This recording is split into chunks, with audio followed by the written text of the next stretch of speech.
memperhatikan ya. Jadi mungkin saya sedikit menyampaikan tentang gangguan kesuburan dan pemeriksaannya pada perempuan ya, pada perempuan. Kalau topik pada pria sebenarnya nanti akan ada topik yang terpisah ya. Nah, kita masuk ke definisi dulu. Definisi infertilitas adalah kalau seorang pasangan itu, suami istri itu sudah menikah dan berhubungan badan secara rutin, namun belum punya anak, dan berhubungannya juga tanpa menggunakan kontrasepsi, yaitu baik itu misalnya pakai kondom, ya, pil KB, IUD, atau bahkan pakai ngatur tanggal itu juga kita anggap sebagai metode yang untuk mencegah kehamilan. Jadi kalau untuk kita bisa bilang dia infertilitas, artinya dia harus sudah 1 tahun hubungan badan rutin dan tidak ada kehamilan ya. Kejadian 10-15%. Nah, kita kembali lagi ke definisi kedua ya. Definisi kedua itu fekundabilitas. Jadi kalian-kalian yang sudah menstruasi itu kan sebenarnya setiap bulan menstruasi. Nah, kalau kalian hubungan badan rutin, kemungkinan hamilnya sebenarnya cuma 25%. Ya. Jadi disitulah kenapa kita bisa bilang bahwa manusia itu potensi reproduksinya sebenarnya kecil ya, karena dari setiap hubungan rutin aja pada perempuan yang usia subur gitu ya, perempuan yang normal, cuman kemungkinan hamilnya cuma 5% ya. Itu menunjukkan bahwa sebenarnya kita nggak efisien sama kemampuan reproduksinya ya. Nah, fekunditas itu sendiri adalah lebih kecil lagi angkanya dari fecundability ya. Tidak ada angka persentase yang pasti karena memang itu banyak hal yang mempengaruhi. Kalau fecundability kan untuk hamil aja. Kalau fekunditas itu untuk sampai punya anak yang sehat dan hidup ya. Jadi angkanya pasti di bawah si fecundability. Kenapa? Karena kalau fecundability kan baru hamil aja ya. Habis itu hamil bisa keguguran ya. Hamil bisa bayinya meninggal ya. Hamil bisa aja lahir terus kemudian bayinya nggak hidup gitu ya. Itu jadi pasti angkanya di bawah 20%. Nah, kalau kita lihat tadi saya sudah sampaikan 10-15% perempuan pasangan tersebut itu akan mengalami kesulitan hamil ya. Nah, penyebabnya kalau kita punya angka sekitar 4 juta ya, kita anggap aja kita punya 4 juta pasangan usia subur, pasangan dengan infertilitas, ini cukup besar ya, di mana nanti tentunya 4 juta itu akan datang ke semua pemberi pelayanan kesehatan. Bisa dia datang ke bidan ya, bisa dia datang ke dokter spesialis ya, subspesialis, atau bahkan bisa datangnya ke dokter umum ya. Kalian nanti kalau lagi di internship atau lagi di praktek di dokter puskesmas bisa aja datang. Saya pengen hamil, saya udah 1 tahun belum hamil, saya mesti ngapain dok?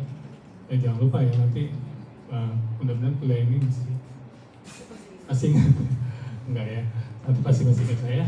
Nah ini, jadi kalau kita lihat dua-duanya sama ya perutnya ya. Yang satu isinya bayi, yang satu isinya lemak.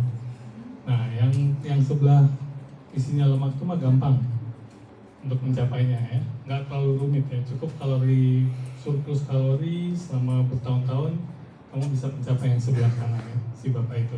Tapi untuk yang ini syarat dan ketentuannya banyak.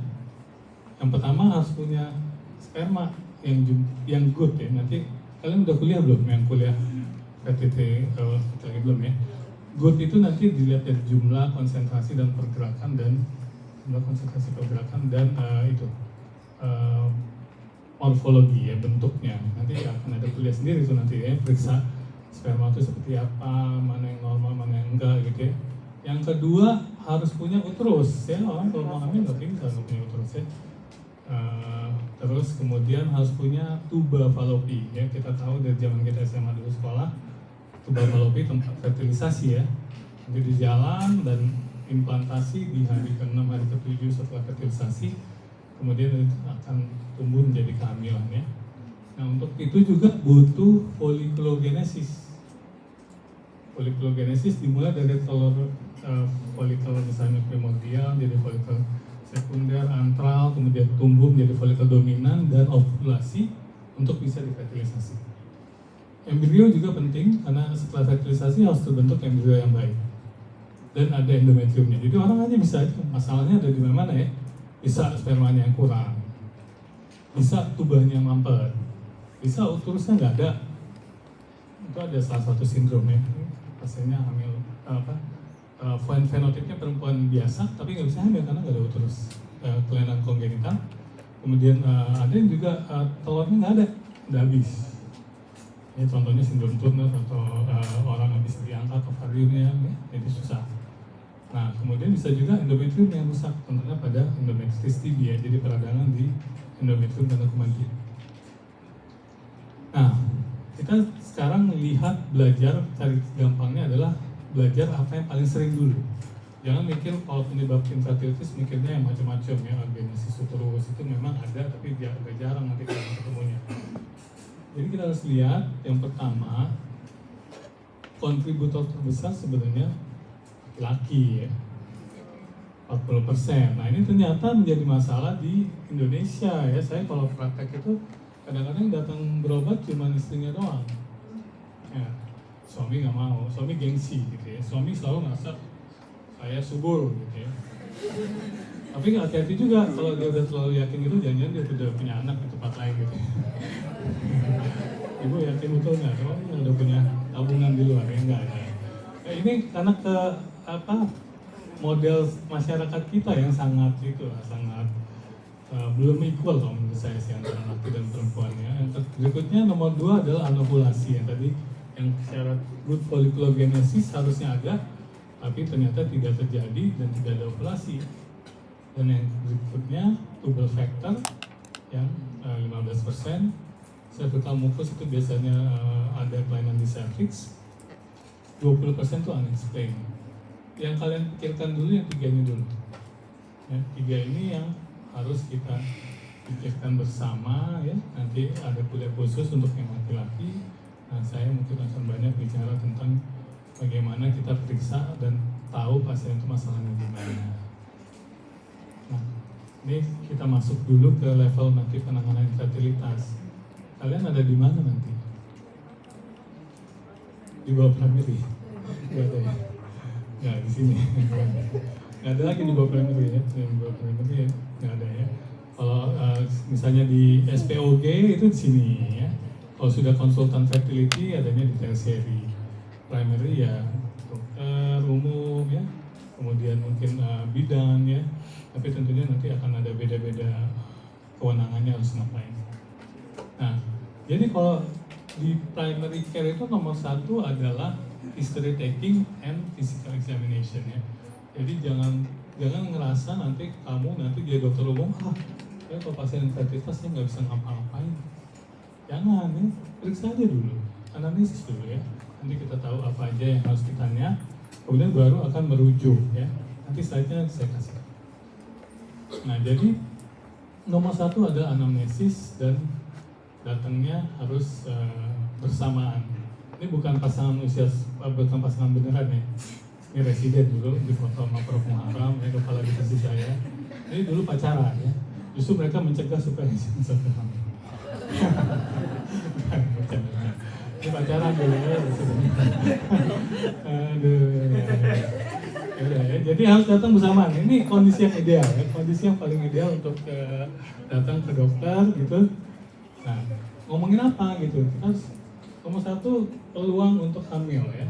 Ini mungkin yang harus juga kalian bicarakan dengan pasangan-pasangan yang baru married. Ya, jangan sampai udah infertility baru sadar bahwa saya tidak normal gitu. Seberapa sering harus hubungan badan ya? Sehari sekali, seminggu sekali, sebulan sekali, 3 kali sehari itu kayak minum obat ya. Nanti kita lihat yang mana ya. Alcohol consumption, merokok, minuman berkafein, bagaimana pengaruh berat badan, obat-obatan, ya, kerjaan dan infeksi. Ya, ini grafik yang mungkin harus dipahami. Artinya sebenarnya pada keadaan fertility normal itu sekitar 90% atau beberapa publikasi juga bilang 84% ya. Sesuai dengan tadi ya, kan definisi infertilitas kan 1 tahun menikah belum punya anak, angka kejadiannya 10-15%. Jadi dia akan hamil pada tahun pertama sekitar 85-90% ya. Oke, jadi itu yang kita masuk ke dalam definisi gangguan kesuburan. Nah, yang menariknya adalah kalau dilanjutin, diterusin aja gitu, hanya hubungan badan aja, nggak usah ngapa-ngapain. Ternyata separuh dari 15% yang tadi memenuhi definisi infertilitas bisa hamil pada tahun kedua. Jadi yang truly dibutuhkan bantuan oleh OBGYN, oleh konsultan fertility sebenarnya cuma sekitar 7-8%, separuhnya. Jadi di situ sebenarnya peranan kalian nanti kalau ketemu orang yang baru married 1 tahun, ya belum hamil, pas diperiksa anamnesis baik-baik saja, nggak ada yang aneh gitu, kamu bisa suruh lifestyle modification, nanti kemudian hubungan badannya lebih teratur gitu ya, jadinya itu akan hamil dalam 1 tahun. Hebat loh. Jadi kan, datang ke dokter itu bisa hamil. Bukan hamil oleh dokternya ya, tapi bisa jadi hamil oleh suaminya. Jadi 1 tahun. Itu tugas kalian tuh pada setelah 1 tahun ya. Jadi itu masih ada peranan lah, jangan cuma ngobatin batuk pilek main cerek doang nanti jadi dokter umumnya. Jangan ya, hasil infertilitas bisa juga. Nah, seberapa sering ya, tadi jangan 3 kali sehari kayak minum obat, nanti lecet. Jadi hubungan badannya 2 atau 3 hari sekali ya, jadi 3 kali seminggu ya, 2 sampai 3 hari sekali. 2 sampai 3 hari sekali itu every days ya. Jadi tapi jangan 3 kali seminggunya ditumpuk di weekend gitu, nggak bisa ya. Jadi harus ada jedanya, Senin, Rabu, Sabtu gitu ya. Jadi 3 kali seminggu itu angka kehamilan paling tinggi. Seminggu sekali angka kehamilannya rendah, setiap hari juga rendah ya. Gitu. Jadi ini yang harus disampaikan. Dan yang paling penting yang akan kamu sering ditanya oleh pasien adalah cara ngitung masa subur atau kapan seharusnya saya hubungan badan supaya bisa hamil. Nah, tugas kamu menyampaikan ternyata timing intercourse itu untuk bisa dipas-pasin sama ovulasi itu tidak bermanfaat untuk meningkatkan angka kehamilan. Kenapa? Karena kita ngitung-ngitung masa suburnya berdasarkan siklus bulan-bulan sebelumnya yang belum tentu akan terjadi sama pada bulan ini. Jadi justru ada potensi untuk terjadi miss opportunity ya. Jadi instead of nunggu timingnya, ngitung-ngitung tanggalan ya, suruh aja hubungan badan 2-3 hari sekali. Nah itu juga ternyata ada penelitiannya juga, angka kehamilannya sama dan bikin stres doang gitu ya. Karena berasa seperti pekerjaan, seperti itu mau nonton bioskop ya udah tuin tanggal segini jam segini gitu, ayo buka celana, nah itu stres. Jadi harus kapan, yang penting ada moodnya ya, 2 atau 3 hari sekali, atau nggak usah pakai buka celana juga bisa sih kadang-kadang. Kalian bengong-bengong pura-pura nggak tahu atau udah tahu sebenarnya. Ya, oke. Sebenarnya idenya memang betul memang hubungan badan pada saat dekat-dekat ovulasi itu paling ideal untuk jadi kehamilan. Kenapa? Karena di serviksnya itu, ingat ya tadi, mukus serviks salah satu penyebab susah hamil. Jadi justru kalau pada saat ovulasi, dia cairannya jadi lebih encer ya. Mungkin kalau perempuan bisa merasakan bahwa sekret vaginanya jadi lebih basah gitu ya. Itu khas itu ya, karena mendekati masa-masa ovulasi hormon estrogen tinggi, jadinya cairannya jadi lebih banyak. Dan kripta atau kripta di endocervix itu makin gede, jadi si spermanya bisa mendem dulu di situ istirahat ya, kayak kita kalau lagi lari. Ini ada water station gitu ya. Jadi dia bisa istirahat dulu di sini, nanti bisa lanjut lagi ke atas, ya. Dia bisa lebih gampang ya. Sementara kalau yang sebelum ovulasi atau bahkan sesudah ovulasi dengan kadar progesteron yang sudah naik, itu jadi lebih kental, susah nembus. Jadi mungkin hamil lebih kecil. Cuman kan ya itu tadi, kesulitannya ngitungnya berdasarkan apa, jadi kadang-kadang salah. Jadi kalau emang tinggalnya satu kota, mendingan hubungan badan aja rutin 2-3 hari sekali ya. Gitu. Nah, fertile period memang -7 plus 2 hari sebelum ovulasi. Ini bisa bervariasi sekali, dan ingat lagi ke fisiologi ya, di mana kalau siklusnya 35 hari, ovulasi di hari ke 21. Kalau 28 operasi di hari ke-14 ya. Jadi selalu ingat yang fix itu di fase lutealnya ya. Jadi fase proliferasinya bisa bervariasi dan itu nanti akan mempengaruhi kapan dia bisa hubungan badan untuk menghasilkan kehamilan.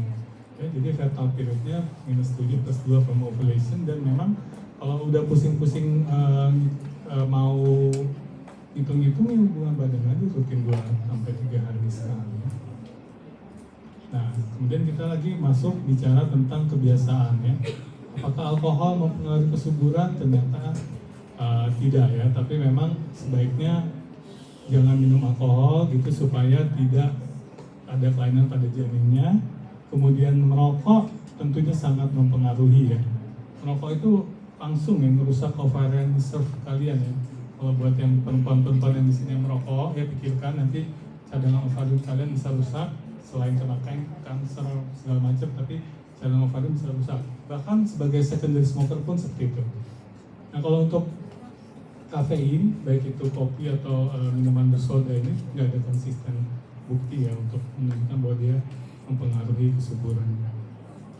Nah, sekarang masuk ke body weight. Ya, tugas kalian juga nih. Ternyata body weight itu berhubungan dengan kesuburan. Ya, nggak bisa terlalu kurus, nggak bisa juga terlalu gemuk. Ya, jadi kalau BMI-nya di atas 29 atau lebih, susah ya. Tapi kalau kurus juga di bawah 19 juga sama ya. Jadi tolong sampai dari sini mulai hitung BMI saya berapa gitu ya. Karena dua-duanya membuat siklusnya tidak berovulasi. Ya, baik itu yang terlalu kurus atau terlalu gemuk ya. Pekerjaan bagaimana? Ada beberapa pekerjaan yang ternyata berhubungan sekali dengan susah hamil. Sayangnya kalian termasuk di dalam kategori itu nantinya. Jadi dokter dan pekerja shift itu sangat berpotensi untuk gangguan kesuburan ya. Kalian apalagi kalau jaga malam ya, siklus sirkadian kalian pasti akan berantakan ya. Kadang-kadang kalau lagi mau ujian juga ya, jadi koas ujian, koas sih nggak pengen hamil ya sebenarnya. Mungkin jadi residen lah nanti. Ujian stres gitu lama-lama bisa susah hamil ya. Bisa juga nanti kalau kalian memilih line of work-nya jadi dokter radioterapi ya. Ya itu harus bagus banget itu, memastikan bahwa kalian tidak terpapar radiasi yang berlebihan ya. Karena itu bisa merusak ovarium kalian atau testis kalau pada laki-laki ya. Pekerjaan lain, contohnya pekerja pabrik yang berhadapan dengan bahan kimia bisa saja mempengaruhi. Kalau petani itu hubungannya sama pestisida ya. Pestisida itu ada kandungan yang istilahnya endocrine disrupting chemical, artinya dia bisa memiliki efek seperti hormon estrogen ya. Jadinya penyakit-penyakit yang terkait hormon estrogen seperti endometriosis, miomes akan meningkat ya kalau kita terpapar terus dioksin tadi. Jadi itu harus ditanya. Jadi jangan lupa nanya pekerjaannya apa. Kalau infeksi yang paling sering infeksi chlamydia. Jadi pasien ditanya apakah ibu pernah ngalamin keputihan yang tidak sembuh-sembuh ya, kemudian nyeri panggul yang mengarahkan ke penyakit radang panggul, itu harus kita tanya supaya kita bisa tahu kira-kira oh jangan-jangan pernah infeksi. Karena kalau infeksi di radang panggul, penyakit radang panggul itu nanti efeknya adalah sumbatan di tuba, jadi menjadi salah satu kontributor untuk terjadinya infertilitas faktor tuba.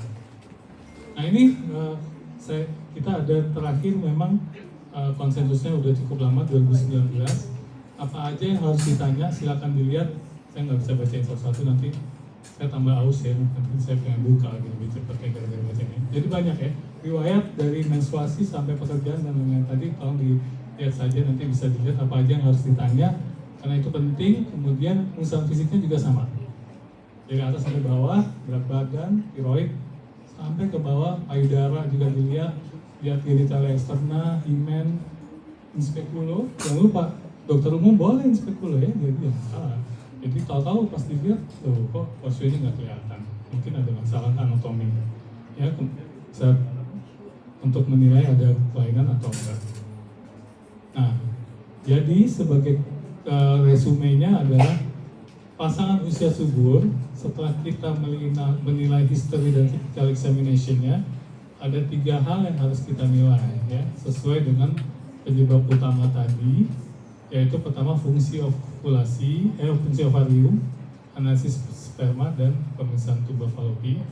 Sambil kita cek lifestyle dan risk factor yang ada. Nah, pertama bagaimana kita menilai ovulasi terjadi atau enggak? Buat yang perempuan, tahu nggak kamu ovulasi atau enggak? Yakin? Kok tahu yakin dari mana? Dites.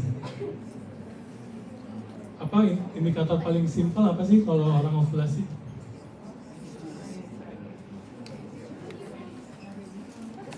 Haid ya, haid teratur ya.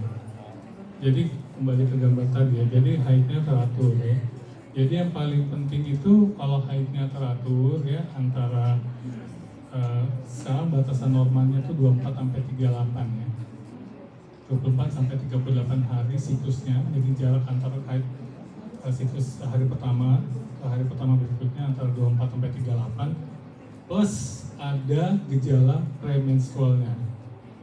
Itu probability kalian ovulasi adalah 95%, tanpa harus cek lab macam-macam ya. Jadi kalau nggak punya kalian lagi prakteknya di puskesmas antar bantah di mana gitu atau di RSUD mana, nggak punya periksa hormon, anamnesis saja, karena 24 sampai 38 dan ada gejala premenstrualnya, itu most probably kalian akan berhadapan dengan pasien ovulasi. Nah, tentunya cara paling gampang menilai produksi dari hasil ovulasi. Hasil ovulasi apa? Terbentuk corpus luteum. Corpus luteum memproduksi hormon progesteron. Kapan hormon progesteron mencapai puncaknya? Ini ada gambar sih. Ya, ini ada gambarnya. Kapan mencapai puncaknya progesteron? 7 hari setelah ovulasi. Itu berkaitan atau coincidence dengan terjadinya implantasi. Karena bahasa hormonnya aja progesteron, progestasi. Jadi dia tujuan dari dia keluar setelah ovulasi itu, dia menyiapkan endometriumnya buat bisa menerima embrio. Dan kadar tertingginya pada hari ke-7 setelah ovulasi. Jadi kalau siklusnya 28 hari, periksanya di hari ke-21 ya. Siklusnya 30 hari, bisa hari ke-23. Jadi nggak ada waktu yang fix. Setiap pasien berbeda tergantung dia siklus mensnya gimana. Nah, jadi nanti kita bisa lihat ternyata kalau kadarnya 10 nanogram per ml itu dianggap sebagai ovulasi. Kalau kurang dari 5 dibilang tidak berovulasi. Diantaranya sebaiknya bisa dicek ulang ya, karena masih ragu antara 5 sampai 10 ya. Jadi ingat-ingat aja, biasanya keluar di ujiannya 10 kadarnya ya. Tapi ya kembali lagi, impractical ya. Tidak praktisnya pertama harus ada labnya. Belum tentu kita punya tempat laboratorium. Yang kedua, kamu udah cek nih ya, Bu periksa tanggal segini, dia periksa, datang bawa hasil 5 gitu, atau 4 gitu. Kamu harus tanya, dari periksa ambil darah, Ibu mensnya kapan? Jadi seharusnya kan kalau diperiksa di waktu yang tepat saat dia tinggi-tingginya, berarti kan harusnya dia mensnya baru seminggu kemudian ya?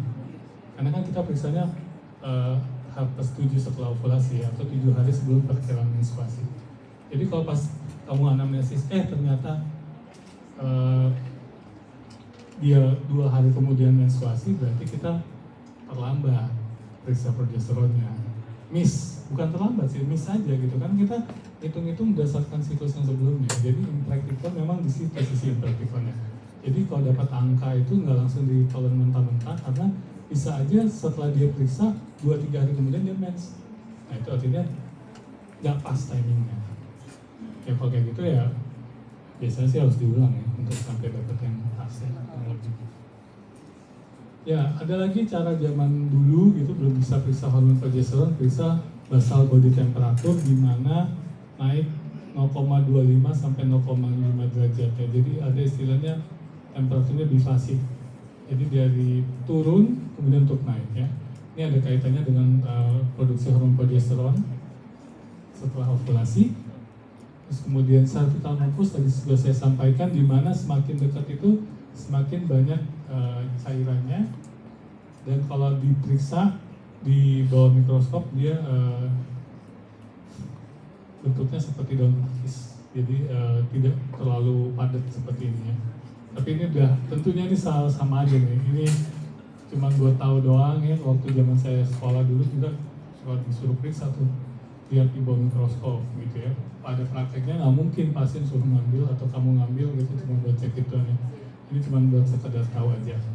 Nah, lendirnya itu saking encernya, kalau dipegang gitu bisa ditarik sampai panjang gitu. Nah, makanya namanya ujinya ada uji spin barcade. Ya. Ini saking udah tuanya sampai tulisannya aja udah nggak kebaca. Spin barcade ya. Jadi pada saat periovulasi bisa sampai 15 cm. Jangan pakai jari ya. Itu punya orang gitu. Pakai taruh di objek gelas, diangkat itu bisa sampai 15 cm ya. Karena viskositasnya sangat encer dan jumlahnya banyak ya. Jadi ini coincidence dengan kemungkinan terjadinya ovulasi ya. Diambilnya pada saat hari perkiraan ovulasi. Jadi kalau tadi siklusnya 35 diambilnya di hari 20, 21 gitu ya. Kalau 28 antara hari ke-13, 14 ada satu ovulasi. Nah, ada juga ovulation prediction kit, itu periksa hormon LH di urin. Tapi ini juga tidak terlalu praktis untuk dipakai ya. Jadi sebagai resume untuk menentukan pasien ovulasi buat kalian cukuplah anamnesis dengan yang benar aja. Plus nanya ada premenstrual symptoms atau enggak. Karena kalau untuk lihat hormonnya itu harusnya tugasnya di obgyn aja ya. USG apalagi, USG kita bisa lihat. Nah, apa yang sering terjadi itu nanti kalian akan ditanya, karena yang tidak berovulasi paling sering tuh orang bilang PCOS ya. Jadi PCOS itu kejadiannya 1 dari 10 perempuan ya. Jadi orangnya itu tidak berovulasi. Dia ada dua tipe ya. Ada yang tipe yang gemuk, ada yang tipe yang kurus ya. Nah, nanti ada kriteria diagnosisnya itu. Jadi nanti telurnya kecil-kecil gitu tapi nggak mau besar ya. Telurnya banyak tapi sebenarnya. Kejadiannya sering sekali dia irregular period ya. Terus kemudian ada pertumbuhan facial and body hair ya. Jerawatan gitu ya. Kalau diperiksa ada seperti kista, tapi sebenarnya itu adalah folikel-folikel yang tidak ovulasi. Kemudian ada resistensi insulin, kadang-kadang dia depresi, infertility, bisa naik berat badannya. Ini kriteria diagnosisnya ya. PCOS itu 2 dari 3 benda ini ya. Yang pertama tidak ada ovulasi. Yang kedua tanda-tanda hiperandrogen, baik itu klinis ataupun laboratorium. Dan yang terakhir polikistik ovaries. Nah ini kalau buat kalian di dokter umum bisa ngeliatnya justru sebenarnya yang 2 ini ya paling khas ya. Kalau ini kan harus pakai USG. Kelihatan nih telurnya kecil-kecil nih, banyak banget ya, banyak banget telurnya. Jadi dia bukan kekurangan telur, tapi karena disrupsi folikulogenesis, jadi folikelnya stuck di situ. Nggak mau jadi folikel dominan, nggak bisa jadi folikel dominan dan tidak ada ovulasi. Yang bisa kelihatan klinis ya ini, oligoovulasi itu artinya haidnya nggak normal ya, jaraknya di atas 38 hari tadi gitu ya. Jadi 2 bulan sekali, 3 bulan sekali gitu, atau bahkan tidak menstruasi ya.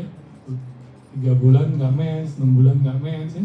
Terus dia dilihat dia tanda hiperandrogen, ada jerawatan atau ada pertumbuhan kumis ya, bul-bul halus di dada dan di punggung gitu. Nah itu PCOS ya. Ini pasti harus tahu ya, karena banyak di pasien. Kemudian ya tentunya kalau udah dirujuk ke dokter, biasanya dokter obgyn akan periksa hormon lain seperti tiroid, prolaktin, dan lain-lain. Nah, saya masuk ke bagaimana menentukan tubal patensi. Tubal patensi sayangnya nggak bisa diperiksa dari luar, nggak kelihatan. Pakai USG juga nggak kelihatan, kecuali lagi melebar gitu. karena ukurannya kecil. Jadi ada pemeriksaan namanya hysterosalpingografi. Nah ini juga diperiksa menggunakan cairan kontras. Ya, cairan kontras itu disemprotin dengan memasang alat khusus. Jadi akan mengisi kafumuteri dan tuba dan akan terlihat spionnya. Kapan dikerjakan?